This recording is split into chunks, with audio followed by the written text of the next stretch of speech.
Magandang gabi, Pilipinas. Narito ang mga balitang mahalaga sa bawat mamamayang Pilipino. Sa panahon ng mabilis na pagbago-bago ang wikang Pilipino ay patuloy na nagsisilbing tulay sa iba't ibang larangan. Mula edukasyon, agham, media, batas, hanggang sining at teknolohiya.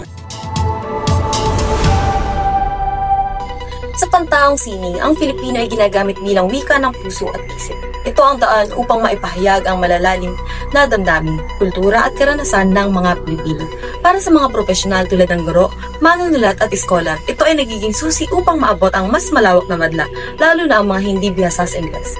Mga terminolohiyang katutubo tulad ng panitikan, filosofiya at kasaysayan ay halimbawa ng konseptong mas madali may pahayag sa Pilipino. Dahil dito, nagkaroon ng mas malalim na pangunawa at koneksyon ang mga tao sa mga isyong panlipuran at kultura. Ang Filipino ay patuloy na nagiging susi sa pagpapanatili ng ating pambansang identidad.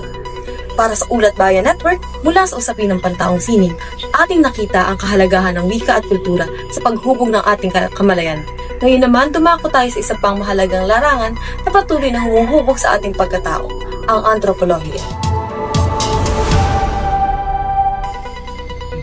Magandang gabi, Pilipinas! Maraming salamat sa iyo, Ashley. Sa larangan ng antropolohiya, matatagpuan ang susi sa pag-unawa sa ating pinagmulan bilang tao. Ang antropolohiya mula sa Griego anthropo. Sa pagsalin sa Tagalog ay tinatawag itong tao at logiya naman, pagsasalin sa Tagalog ay pag-aaral. Ay tumutugon sa lahat ng aspeto ng sangkatauhan mula sa pisikal na katangian, paniniwala, wika at hanggang ugnayan sa kapwa at lipunan. Sa larangan ito, ang wikang Filipino ay mahalaga. Ito ay ginagamit sa pakikipag-ugnayan sa pamayanan at nagsisilbing daluyan ng malalim na kahulugan ng kultura at paniniwala. Para sa mga antropologo at mananaliksik, ito ay nagiging tulay upang maisalin ang oral na tradisyon, makapanayam ang mga katutubo at makabuo ng ulat na madaling maunawaan ng lokal. Mga terminolohiyang tulad ng patutubong kaalaman, pamana at pakikipagkilamlam ay ilan sa mga halimbawa na ginagamit.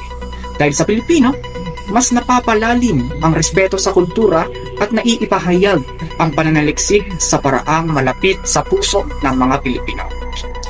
Ang antropolohiya ay hindi lamang agham, ito rin ay tulay sa nakaraan at kasalukuyan. Sa pamamagitan ng Filipino, nagbibigay ng halaga ang tunay na diwa ng ating pagka-Pilipino. Mula rito sa Ulat Bayan Network, ako si Dexter Maanyo. Balik sa iyo, Ashley. Magandang gabi po sa inyong lahat. Mula sa kasaysayan ng ating wika at kultura, dumako naman tayo sa isa pang disiplina na tumututok sa material ng mga patunay ng ating nakaraan, ang arkeolohiya. Para sa ulat na ito, narito si Lawrence Jeremy Rapa. Lawrence? Magandang gabi, Pilipinas. Maraming salamat, Ashley. Ngayong gabi, titingnan natin kung paano ang wikang Filipino ay mahalaga sa arkeolohiya, isang agham na nag-aaral ng nakaraan ng tao sa pamamagitan ng artipakto, arkitektura at mga tanawin na may kultural na halaga. Mga Filipino ay ginagamit upang maipaliwanag sa lokal na pamayanan ang kahalagahan ng mga tuklas at sa pagsulat na madaling maunawa ang dokumentasyon. Para sa mga arkeologo, ito ay nagsisilbing tulay sa pagkipag-ugnayan sa mga katutubong komunidad, lalo na sa pananaliksik at paghuhukay. Mga terminolohiyang tulad ng artipakto, tanawin at pagtuklas ay ginagamit sa larangang ito. Ang paggamit ng Filipino ay nagpapadali ng komunikasyon at nagbibigay daan sa mga lokal na aktibong makisali sa pananaliksik, mas maunawaan ang halaga ng mga tuklas at paano ito makakatulong sa pagbuo ng kasaysayan ng bansa. Sa pamamagitan ng arkeolohiya, mas naunawaan natin ang mga narating ng ating mga ninuno.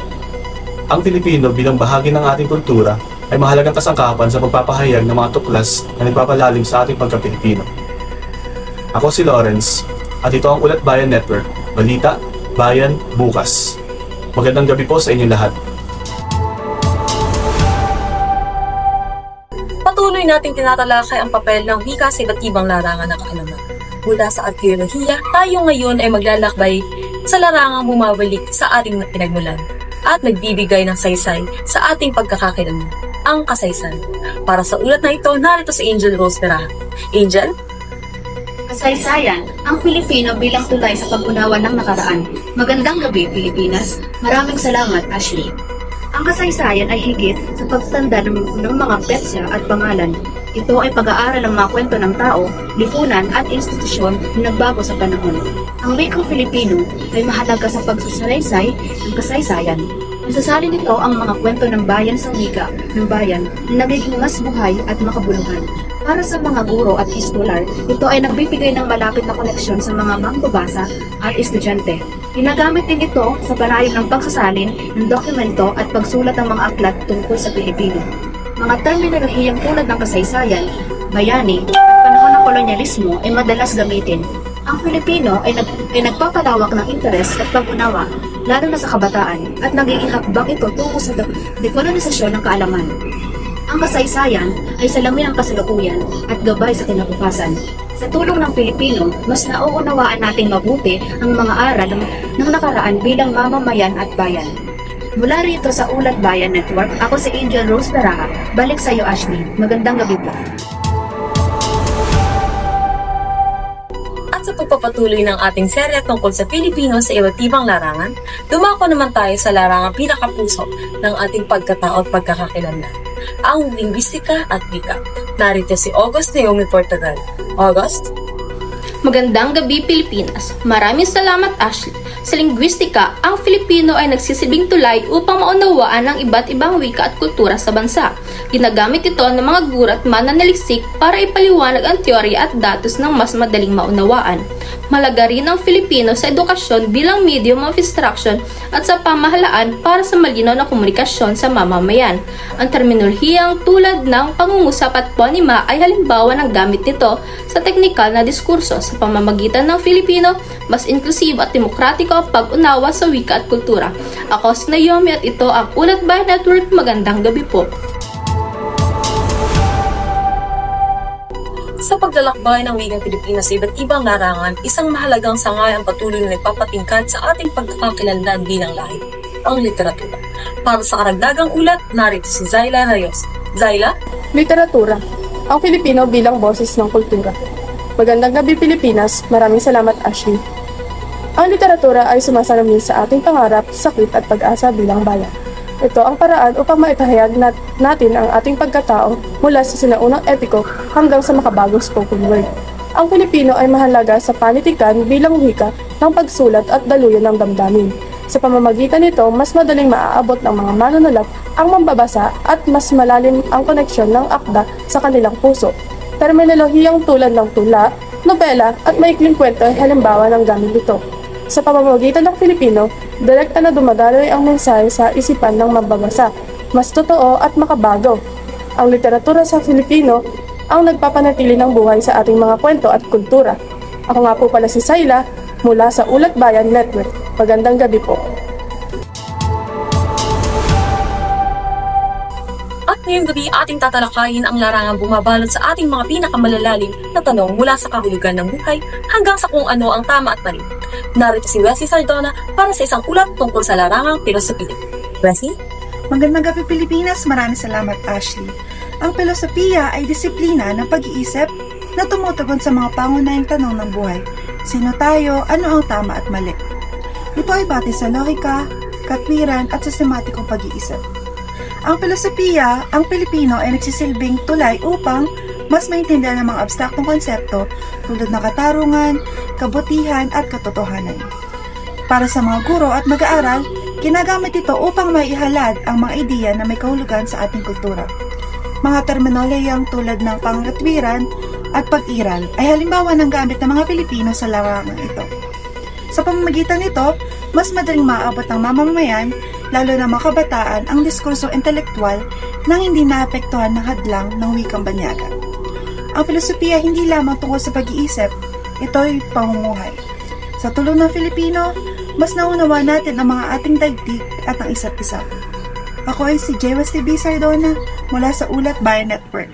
Magandang gabi po. At sa pagpapatuloy ng ating espesyal na ulat, ating tatalakayin ang ugat ng kaalaman, ang tatlong pangunahing sangay ng karunungan na humuhubog sa ating mundo. Narito si Micaela de Guzman upang ipaliwanag kung paano nakikibahagi ang wikang Filipino sa larangang ito. Magandang gabi, Pilipinas! Maraming salamat, Ashley Branda. Ang kaalaman ay nahahati sa tatlong sangay. Likas na agham, agham panlipunan at pantaong sining. Bawat isa ay may praktikal na aplikasyon. Teknolohiya para sa kalikasan, politika para sa lipunan at culturonics para sa kultura. Ang Filipino ay nagsisilbing tulay upang maunawaan ng mas nakakarami ang mga konseptong teknikal para sa mga profesional tulad ng siyentipiko at guro. Ginagamit ito sa pagsalin, pagplano, pangwika at paglikha ng sining na sumasalamin sa ating kultura. Mga terminolohiyang tulad ng likas na agham panlipunan at culturonics ay halimbawa ng gamit sa Pilipino sa larangang ito. Sa magitan nito, mas inklusibo at madaling maabot ng mamamayan ang mga disiplina ng kaalaman. Sa tulong ng Filipino, ang karunungan ay hindi lamang tungkol sa pag-alam, kundi pati rin sa pag-unawa at pakikibahagi. Ito ang nagpapadala ng agham, ng lipunan at sining sa puso ng bawat Pilipino. Ako si Micaela de Guzman at ito ang Ulat Bayan. Magandang gabi po. Mula sa larangan ng karunungan, dumako naman tayo sa isang makapangyarihang puwersa na humuhubog sa opinyon, pananaw at kaalaman ng masa, ang larangan ng media. Narito si Graciela Sales para sa mas malalim na ulat. Graciela? Ano nga ba ang mga epekto ng paggamit ng Filipino sa komunikasyon sa larangang ito? Mas nagiging malapit at makatao ang komunikasyon sa media sa tuwing ginagamit ang wikang Filipino. Napalalakas nito ang pakikiisa at empatya sa mga isyu sa lipunan. Ang wika ay nagiging daan upang ang media ay hindi lamang maging tagapaghatid ng balita, kundi salamin ng damdamin at pananaw ng sambayanan.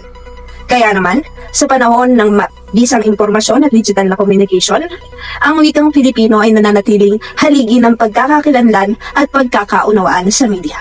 Sa bawat salitang binibigkas, bawat larangang inihahayag at bawat kwentong isinasalaysay, ang puso ng media ay mananatiling Pilipino. Mula sa pantaang sining, antropolohiya, arkeolohiya, kasaysayan, linguistika, literatura, filosofiya hanggang media, isa ang malinaw. Ang Filipino ay pangunahing tulay sa pagbubuo at paghubog ng ating pagka-Pilipino. Sa bawat larangan ng Filipino ay hindi lamang wika.